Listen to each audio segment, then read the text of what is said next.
Hello guys, welcome back to our YouTube channel Classic Kannadiga. ಇವತ್ತಿನ ವಿಷಯ ಏನಪ್ಪ ಅಂದರೆ, ಕರ್ನಾಟಕದಲ್ಲಿ ಮೋಸ್ಟ್ ಟ್ರೆಂಡ್ ಆಗಿರೋವಂಥ ಸುದ್ದಿ ಧರ್ಮಸ್ಥಳ ಸೌಜನ್ಯ ಕೇಸ್ ಬಗ್ಗೆ ಮಾತಾಡೋಕ್ಕೆ ಬಂದಿದ್ದೀನಿ. ಸೊ ಗೈಸ್, ಇವತ್ತು ಯಾಕೆ ಈ ಕೇಸ್ ಬಗ್ಗೆ ಮಾತಾಡ್ತಿದ್ದೀನಿ ಅಂದರೆ, ನಮ್ಮ ಇಂಡಿಯಾದಲ್ಲೇ ಸಾಕಷ್ಟು ಕೇಸ್ಗಳಾಗಿದ್ದಾವೆ. ಇದೊಂದೇ ಅಂತಲ್ಲ, ಇಂಥ ರೇಪ್ ಆ್ಯಂಡ್ ಮರ್ಡರ್ ಕೇಸ್ಗಳು ಒಂದು ಎರಡು ಅಲ್ಲ, ಬೇಜಾನ್ ನಡೆದೋಗ್ಬಿಟ್ಟವೆ. ಆದರೂ ಈ ಕೇಸ್ ಬಗ್ಗೆ ಯಾಕೆ ಇಷ್ಟು ಒತ್ತಾಗಿ ಹೇಳ್ತಿದ್ವಿ ಅಂದರೆ, ನಮ್ಮ ಸಮೀರ್ ಅವರು ದೂತ ಅನ್ನೋ ಯೂಟ್ಯೂಬ್ ಚಾನಲಲ್ಲಿ ಒಂದು ವಿಡಿಯೋ ಅಪ್ಲೋಡ್ ಮಾಡಿದ್ದಾರೆ. ಒಂದು 5-6 ಡೇಸ್ ಆಗಿದೆ. ವಿಡಿಯೋದಲ್ಲಿ ಅವರು ಎಷ್ಟು ಚೆನ್ನಾಗಿ ಹೇಳಿದ್ದಾರೆ ಅಂದರೆ, ಇಂಚು ಬಿಡ್ದಂಗೆ ಎಲ್ಲ ಪ್ರತಿಯೊಂದು ವಿಷಯನೂ ಪಾಯಿಂಟ್ಔಟ್ ಮಾಡಿ ಹೇಳಿದ್ದಾರೆ. ವಿಡಿಯೋ ನೋಡಿಲ್ಲ ಅಂದರೆ ಕೆಳಗೆ ಡಿಸ್ಕ್ರಿಪ್ಷನಲ್ಲಿ ಅವ್ರ ಚಾನಲ್ನ ಟ್ಯಾಗ್ ಮಾಡಿರ್ತೀನಿ, ವಿಡಿಯೋ ಒಂದ್ಸತಿ ಹೋಗಿ ನೋಡಿ.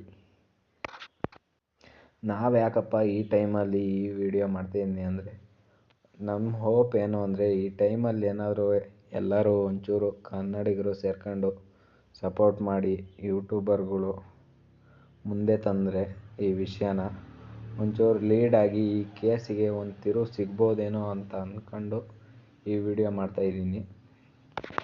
ಹಲವಾರು ಯೂಟ್ಯೂಬರ್ಗಳು ಎಲ್ಲರೂ ಆಲ್ರೆಡಿ ಮಾತಾಡೋಕ್ಕೆ ಸ್ಟಾರ್ಟ್ ಮಾಡಿದ್ದಾರೆ.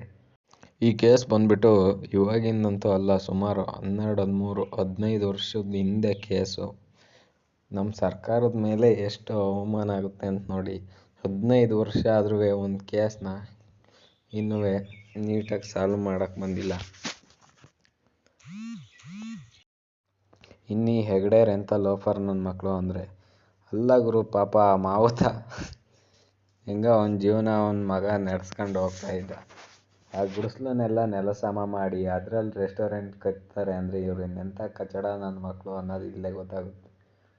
ಇದರಲ್ಲಿ ಇನ್ನೊಂದು ವಿಷಯ ಏನಪ್ಪ ಕಾಮಿಡಿ ಅಂತಿದ್ದು ಅಂದರೆ, ಅಲ್ಲ ಗುರು, ಧರ್ಮಸ್ಥಳದಲ್ಲಿ ಮಂಜುನಾಥ ಸ್ವಾಮಿ ಅಲ್ವ ಗುರು ಇರೋದು.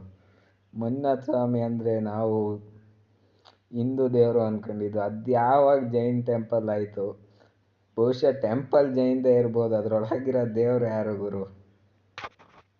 ಏನು ವಿಚಿತ್ರವಾದ ಮನುಷ್ಯರಪ್ಪ ಇವರೆಲ್ಲ. ಇದ್ರ ಬಗ್ಗೆ ಏನು ಹೇಳಬೇಕು ಅನ್ನೋದೇ ಗೊತ್ತಿಲ್ಲ. ಆ ದೇವಸ್ಥಾನದ್ದು ಈ ವಿಷಯಕ್ಕೂ ಏನಪ್ಪ ಸಂಬಂಧ? ಇದರಲ್ಲಿ ಸಮೀರ್ ಅವ್ರದ್ದು ಒಳ್ಳೆಯ ಕಂಟೆಂಟ್ ಒಬ್ಬರು ಆದರೂ ಏನು ಹೇಳಿ, ಹ್ಯಾಟ್ಸ್ ಆಫ್ ಹೇಳ್ಬೇಕು ಅವರಿಗೆ.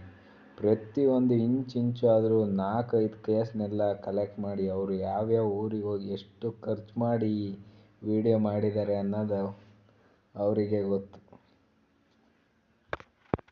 ಇನ್ನು ಆ 4 ಜನ ಹೋಗಿ 5 ಜನ ಆ ಸಂತೋಷನ ಹಿಡ್ಕೊಟ್ಟು ಆ ಪೊಲೀಸ್ನವ್ರು, ನಮ್ಮ ಪೊಲೀಸ್ ಎಂಥ ಕಚಡ ನನ್ನ ಮಕ್ಕಳು ಗುರು. ಇನ್ನು ಪೊಲೀಸು ಅಂತ ಬೇರೆ ಹೆಸರು ಇವರಿಗೆ. ಅಲ್ಲ ಗುರು, ಸಾಕ್ಷಿಗಳ್ನ ಕಲೆ ಹಾಕ್ಬೇಕಾಗಿರೋದೆ ಇವರೇ ನಾಶ ಮಾಡಿಬಿಟ್ರೆ ಇನ್ನೆಲ್ಲಪ್ಪ ನಮ್ಮ ಕಾನೂನು? ಏನು ಕಾನೂನಪ್ಪ? ಅಲ್ಲ ಗುರು, ಅದೇ ವಿಷಯಗಳು ಏನಾರು ಅವ್ರ ಮನೆಗಳೆಲ್ಲ ಇದ್ರೆ, ಅವ್ರ ಮನೆ ಹೆಣ್ಮಕ್ಳುಗಳಿಗೆ ಮಾಡಿರೋ ಅಂಥ ಆ ಥರ ಕಚಡ ಕೆಲಸ ಅವ್ರ ಮನೆ ಹೆಣ್ಮಕ್ಳ ಮೇಲೆ ಇದ್ದರೆ ಈ ಪೊಲೀಸ್ನವ್ರು ಸುಮ್ಮನೆ ಇರೋಲ್ಲ.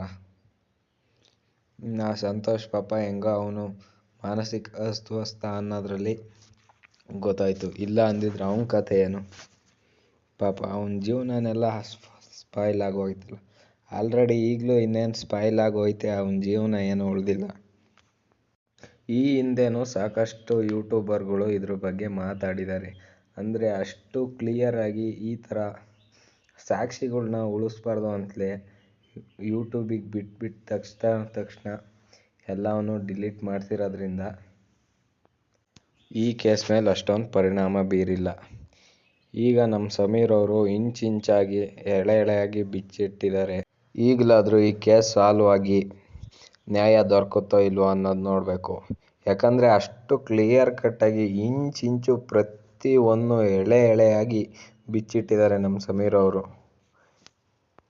ಅಲ್ಲ ಗುರು, ಅಷ್ಟೆಲ್ಲ ಆಸ್ತಿ ಅಂತಸ್ತು, ಹೆಂಡ್ತಿ ಮಕ್ಕಳು, ಮನೆ ಮಠ ಅಷ್ಟೆಲ್ಲ ಇದ್ದರೂ ಇಂಥ ಲುಚ್ಚ ಕೆಲಸ ಮಾಡ್ತಾರೆ ಅಂದರೆ ಜನಗಳಿಗೆ ಎಂತೆಂಥ ಮೆಟ್ಟು ಹೊಡಿಬೇಕು ಇಂಥ ಸೂಳೆ ಮಕ್ಕಳಿಗೆ.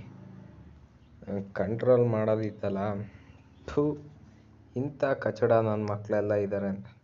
ನನ್ನ ಮಕ್ಕಳು ಸಿಕ್ಕಿರೋ ಮೆಟ್ನಲ್ಲಿ ಹೊಡೆದ ಆಚೆಗೆ ಹಾಕಬೇಕು. ಏನೇ ಆಗಲಿ ಸೌಜನ್ಯ ಕೇಸ್ಗೊಂದು ನ್ಯಾಯ ಸಿಗಲಿ ಅಂತ ಹೇಳ್ತಾ ಕೆಳಗಡೆ ಸಮೀರ್ ಅವರು ಇಂಥ ಒಳ್ಳೆ ಕಂಟೆಂಟ್ ಕ್ರಿಯೇಟರ್ಗಳು ಯೂಟ್ಯೂಬಲ್ಲಿ ಮುಂದೆ ಬೆಳಿಬೇಕು. ಇವ್ರ ಅಕೌಂಟ್ನ ಟ್ಯಾಗ್ ಮಾಡಿರ್ತೀನಿ, ಎಲ್ಲರೂ ಸಪೋರ್ಟ್ ಮಾಡಿ. ಮುಂದಿನ ವೀಡಿಯೋದಲ್ಲಿ ಸಿಗೋಣ.